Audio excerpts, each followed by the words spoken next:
Hello साथीहरु, good morning. आज म एउटा विशेष ठाउँमा आइपुगेको छु है।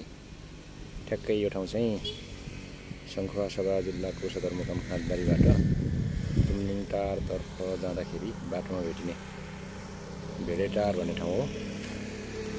र खासमा यो ठाउँको पुरानो नाम नै भेडेटार चाहिँ होइन होला, तर पछि मलाई लाग्छ यो बाटो बनिए पछाडि, मोटर बाटो बनिए पछाडि यो बाटो हिँड्ने क्रममा यो चाहिँ अलिकति हाइटमा रहेको, अनि अलि तल यो रातिको समयमा तल चाहिँ तुमलिङटार देखिने, यो ठ्याक्कै धरान धनकुटाको बाटोमा पर्ने भेडेटारबाट तल धरान हेरे जस्तो तुमलिङटार देखिने भएकोले यसलाई भेडेटार जस्तै भन्दै यो भेडेटार यसको नाम रहन गएको जस्तो लाग्छ। यो जानकारहरूले कमेन्ट गरिदिनु होला। र अहिले यो पछिल्लो समयमा यो भेडेटार भन्ने ठाउँका स्थानीय बासिन्दाहरूले, विशेष गरी यहाँका युवा साथीहरूले यसलाई झन्डा चोक नामाकरण गरेर यहाँ ठ्याक्कै झन्डा राख्नु भएको छ। नेपालको राष्ट्रिय झन्डा 1 2 3 4 5 6 7वटा झन्डा यहाँ देखियो। र यो एउटा सुन्दर रमणीय ठाउँलाई अझ रमणीय बनाउनको लागि यहाँको बासिन्दाहरूले प्रयत्न गर्नुभएको रहेछ। र जो यो प्रयत्नमा सहभागी हुनुभयो उहाँहरूलाई धन्यवाद भन्नै पर्छ।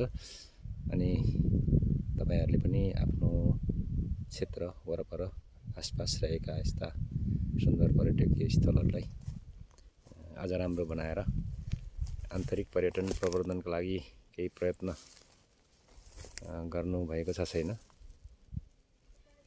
यहाँका जुझारु साथीहरूको प्रयत्नबाट सिकेर सबै ठाउँका मानिसहरूले यसरी नै आफ्नो ठाउँलाई सुन्दर बनाउनको लागि प्रयत्न गरियो भने राम्रै हुने रहेछ।